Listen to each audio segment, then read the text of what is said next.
The Redemption of Sacrifice, a video essay by The White Rabbit.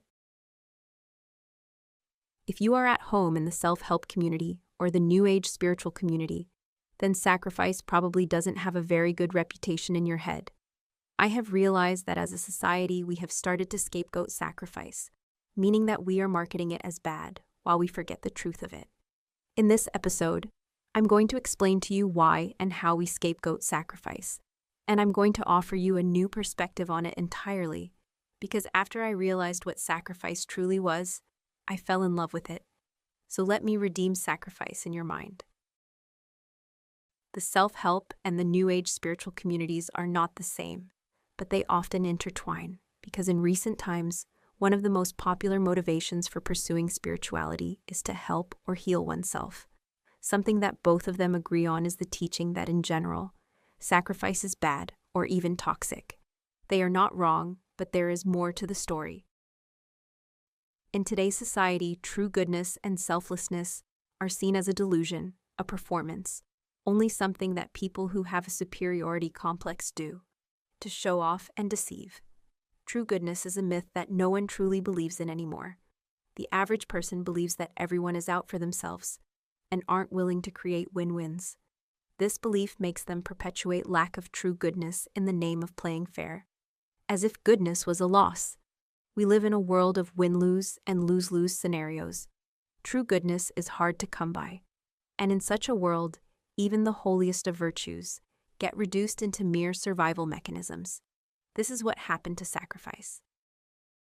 Because in today's world, if someone sacrifices themselves or something important to them for the sake of someone else, it's most probably a selfish scheme to put the other into debt. This is a very common behavior amongst people-pleasers and so-called codependents, operating from the mental paradigm that one must earn love and belonging by endlessly giving. They please others and unconsciously expect the other to reciprocate. When the other doesn't reciprocate, they call them a narcissist, so that they don't have to face their own toxicity. They put people into debt they never consented to, and make them villains when they don't pay. They perceive themselves to be a victim, and can find a narcissist at every corner. And in the meantime, in the name of protecting themselves, they cause harm they do not take responsibility for. You can see here that self-sacrifice, or sacrifice in general, is only a mere coping mechanism, a survival strategy that enables one's own self-destruction and toxic behavior towards others. The modern understanding of sacrifice is highly manipulative and calculated. It's the parent that sacrifices everything for their child, only to shame them for it later. It's the lover who sacrifices their time, money, or love for their partner, only to tell them later how much a waste it was. It's the friend that did every kid's homework in school, but secretly hated them for it, and claims they were used by them. Sacrifice is giving up something important to you in order to get something even more important to you. But people that use this tactic do not recognize this truth. To them, it's just them giving up their things for nothing in return. This is a mental cop-out they use so that their toxic behavior can bypass their conscience. But the truth is, sacrifice always comes with some kind of self-benefit. By definition, sacrifice is self-serving. Whether this self-serving act also harms the other is subjective to every situation, but it does always benefit the sacrificing person. If it doesn't, it's not sacrifice. It can be confused with martyrdom, the act of giving up something of yours for nothing in return, which, by the way, is not something most people can do in the aligned way, because doing something that does not serve the self at all, without blighting it with misalignment, is a highly spiritual act and can only be done by the most enlightened and conscious individuals. This is why martyrdom is generally considered a bad thing, because the average person isn't spiritually developed or equipped enough to do it right, and will act as a martyr in the toxic sense. But in contrast to martyrdom, sacrifice is always self-benefiting. That parent who sacrificed everything for their child but shames them for it later didn't sacrifice for their child. They sacrificed for whatever they believed they would get in return, such as respect of other adults, or a child to take care of them when they're old, etc. It is a simple lie they tell, that they sacrifice for the child, so that, again, their toxic behavior can bypass their conscience, because the truth is their sacrifice was selfish, which they won't like to admit because of internal shame. That lover who sacrificed their time or money and thinks it was a waste did not do it for the relationship, but for whatever they thought they would get out of it, such as the other staying with them forever, etc. That student did everyone's homework, sacrificing their own free time, not out of kindness, but for whatever they thought they would get out of it, such as belonging, approval, acceptance, etc. So in this sense, sacrifice really is bad, almost wicked. It's a gaslight of kindness only to end in a jump scare, revealing the kind person's true intentions. It is dishonest, manipulative, and toxic. They play the martyr, the victim, and the good, but in truth they have impure intentions and sacrifice for their own benefit. Even if it was an unconscious choice, it was still their choice. Doing something unintentionally doesn't exempt you from taking responsibility for it. And yes, it was created as a method of survival. But if we are being honest, most people can actually afford to let go of their old survival mechanisms because most people are no longer in those environments that made them create them.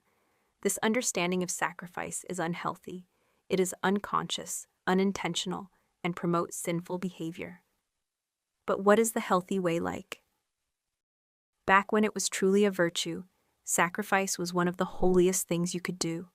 To sacrifice is to let go of things you value for the benefit of directing more energy, such as time, effort, money, attention, etc., towards what you value most. Sacrifice is sacred. When not used as a spineless manipulation tactic, it is a wonderful gift. To sacrifice the right way, one needs to have a backbone. They need to have a core of their own and values and standards of their own. You also need to have enough trust and confidence in yourself to not rely on external validation and approval. You cannot sacrifice correctly if you do not know what it is you value most. So you need to have awareness of what is the most important to you. Sacrifice is highly alchemical. It requires you to boil away, filter out and scrape off the excess, to tune out the noise and only leave an essence behind. The essence of what is truly important to you. The essence of what truly matters to you. It requires you to transmute and exalt your internal world to its most refined state. Sacrifice has been preached by spiritual and religious teachings for good reason. It requires you to be in touch with your soul, your spiritual essence. The preaching of it is only seen as a social control tactic of the authorities by people who misunderstand it. Sacrifice is spiritual, also because it acknowledges conscious use of energy. Sacrifice requires you to withdraw energy from one thing in order to feed that energy into another thing. It is energetic optimization. It is the conscious and intentional prioritization of what's truly important to you.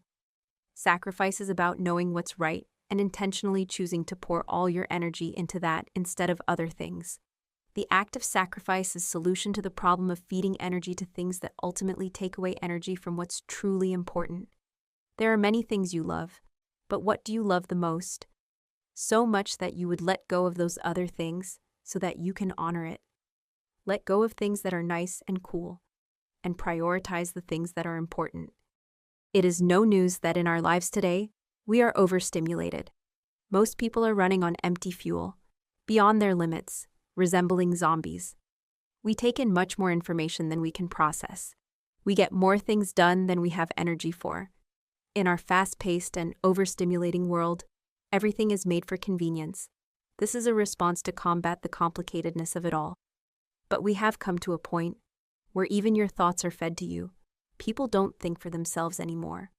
We are unconsciously sacrificing true values for fleeting hits of dopamine and temporary enjoyment. Conscious sacrifice can serve as the antidote to people wasting away their precious lives. The truth is, we cannot have it all, and quite frankly, we shouldn't want to. It's not necessary. The blessing of the modern world and the internet is that your horizons are much wider, and you can choose what you want to dedicate your energy to from a much bigger array of options. But it also makes it more difficult to narrow it down, to boil it to get that essence you are looking for. You no longer have to limit your world to what your family and friends offer you. You have access to so much more paths of growth. Be grateful for that, but don't let it distract you from your core and your standards and values. The vast ocean of options is a tool for you to use, not a vice for you to fall slave to. You probably follow more content creators than you can realistically watch with enjoyment. You probably have more clothes than you truly wear. You probably watch more movies than you can process. And if you're like me, you have many interests. Life has shown you many paths that you do truly enjoy all of and wonder what could come out of pursuing them. But you also only have a limited amount of time and energy in this life. And the sooner you understand that you can't have it all, the more time you can spend enjoying the fruits and fulfillment of committing to one or few things that are the most important to you. You can't learn every language you like. You can't pursue every passion you have. You can't travel to every country you're interested in. You can't eat every recipe of food ever made. And the list could go on and on. This may make you disappointed at first, but it is actually a blessing in disguise, because it leaves you at a monumental choice point, which is to investigate, examine, analyze, and study within yourself which one of your options you truly want the most. Do some serious soul searching and figure out which content creators are the best to watch, which movies you want to spend energy on processing, which clothes you feel best in, which food nourishes you the best, and which path of career and hobbies will bring you the most fulfillment. Not all enjoyment is equal. Not all fun is equal. Not all fulfillment is equal. Not all nourishment is equal. Not all love is equal, etc. You get the point.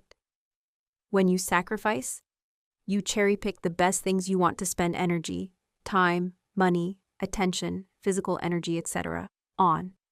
In recognition of this truth, to practice sacrifice is to live radically in alignment with your highest self, the best-case scenario of your life, the happiest version of you. To sacrifice is to not waste your precious energy. In contrast, to unconsciously pay energy everywhere, even to the least of important things. Not letting the important things be nourished and actualized is to disgrace your life. The time and energy you were given to use here in this snapshot of world history. You could make your life sacred, intentional, and aligned. You could respect and honor the gift of life you were given by making truly the best out of it. By sacrificing the healthy way, you not only make your life generally more enjoyable, but you consequentially simplify it, making it much healthier for your human body to handle it all, promoting overall health. To sacrifice is to only watch the best creators. Even if you do find enjoyment in others, to only eat the best food, even if you do find worse food tasty. To pursue the most fulfilling career path, even if you have other passions. To learn the most meaningful languages to you, even if you truly think every language is beautiful, etc. To practice sacrifice is to be grateful for your limited time and energy here, and consequentially honoring it with love. Sacrifice is not the act of letting go of what doesn't serve you in favor of what does. It's the act of letting go of things that do serve you in favor of what serves you the most. Now, what about sacrificing ourselves for others? Can that be done in a healthy way? The answer is yes, but it can only be done by individuals who have a backbone, self-trust, true kindness, and operate according to their own values and standards. If sacrifice wasn't holy enough already, within just your own life, this will definitely make you see how sacred it is. When we sacrifice, we give up a good thing for a better thing. This can be done consciously within relationships, and the way you can identify it is that it does not ask for applause or give a jump scare that reveals the ugliness of selfish intention. Self-help gurus would tell you to just not sacrifice, but in truth, you can do it in a healthy way. You do not need to sacrifice the act of sacrifice in the name of being healthy in relationships. Going with those prior examples, the parent could consciously choose to give up their life for the sake of raising another person. The lover could consciously choose to give up time and money for the sake of a relationship. The student could do everyone's homework out of pure kindness, or do something even kinder, teach them the solving of the task so they can do it by themselves. But see here that healthy sacrifice does not come from external expectations. It comes from intrinsic values and standards. There is still a benefit to the self, but this benefit is intrinsic, not extrinsic. The parent does their sacrifice because they value the act of raising another person. not because they are waiting for an external reward. The lover does their sacrifice because they value showing up and putting effort into a relationship, not because they expect to get something from the other person as a result. The student does their sacrifice because they value helping their peers and perhaps love doing homework, not because they anticipate the outcomes of belonging and approval from it. Intrinsic motivation is one of the best things you can introduce into your life. It is a self-feeding energy loop that usually also tends to stay out of toxicity. What a blessing. And so is sacrifice.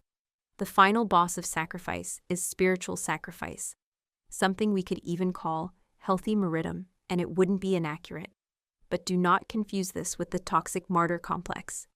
When you do something that at face value does not benefit you at all, but benefits others, the knight who dies to protect the princess, or Jesus Christ dying on the cross to redeem the people's sins.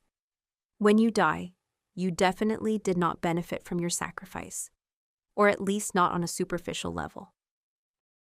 You see, there's two things to consider here. The first is that when you are self-actualized, self-assured, and have values and standards of your own, you'll realize that survival is not at the very top of your list of what matters the very most. Sure, life is a gift, and we absolutely should honor it. But sometimes there are more important things than your survival.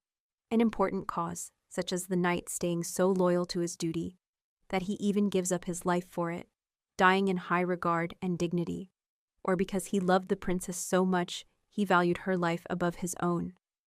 This one isn't necessarily spiritual. However, spiritual understanding does help one make this choice, because with that, you know that you don't really die when you die, making it a little easier to give up your life. Yes, you should value your life highly, but there is a certain level of self-preservation that if you reach, you are nothing more than a snake. We need to love and honor our human life, but not worship it. And the other thing to consider is one that can only be understood if you are spiritual.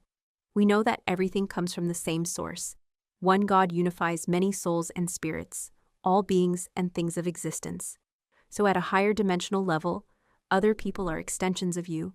At that point, the self takes a back seat in priorities, because you are fully aware of and in recognition of the fact that your singular self is a much smaller aspect of you than a group of others. This is the state of consciousness Jesus was in. That is why he could so easily be selfless.